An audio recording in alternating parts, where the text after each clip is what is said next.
أعوذ بالله من الشيطان الرجيم. بسم الله الرحمن الرحيم. ولقد صدقكم الله وعده إذ تحسونهم بإذنه حتى إذا فشلتم وتنازعتم في الأمر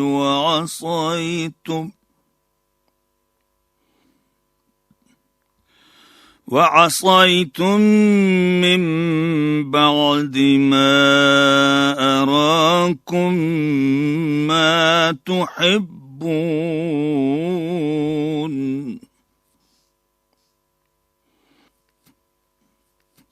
منكم من يريد الدنيا ومنكم من يريد الآخرة ثم صرفكم عنهم ليبتليكم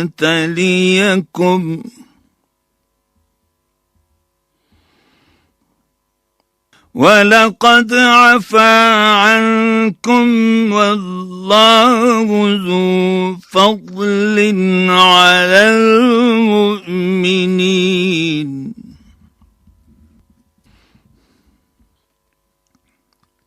إذ تصعدون ولا تلبون على أحد والرسول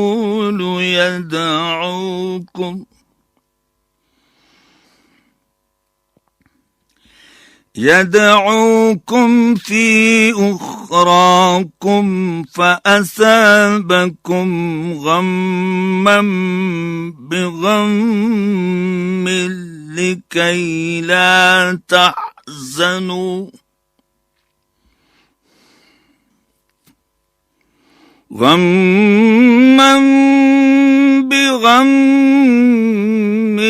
لكي لا تحزنوا على ما فاتكم ولا ما أصابكم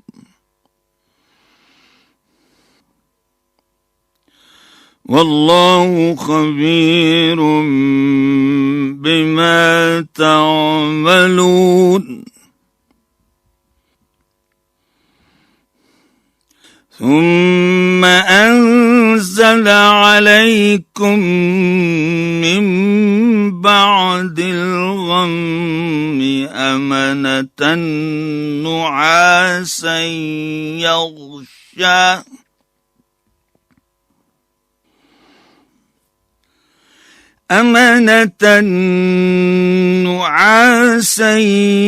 يغشى طائفة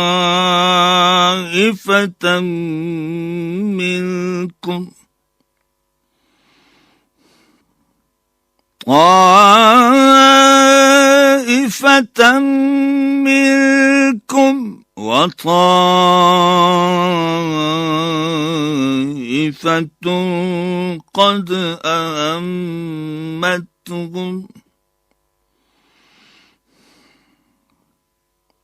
قد أهمتهم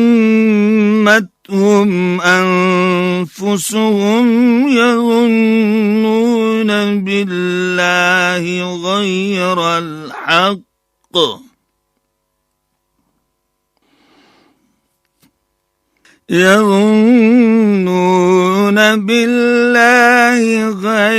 الحق ظن الجاهلية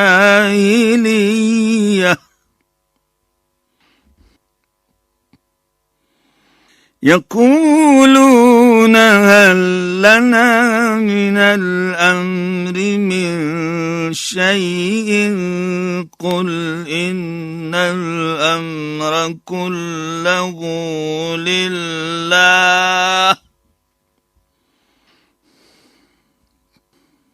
قل إن الأمر كله لله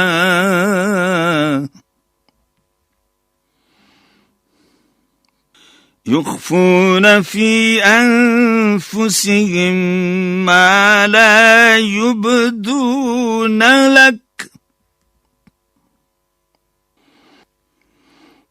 يقولون لو كان لنا من الأمر شيء ما قتلنا هاهنا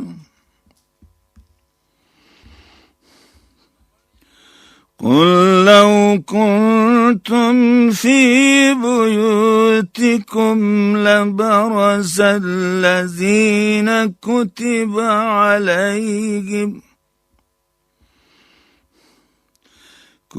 عليهم القتل إلى مضاجعهم وليبتلي الله ما في صدوركم وليمحص ما في قلوبكم والله عليم بذات الصدور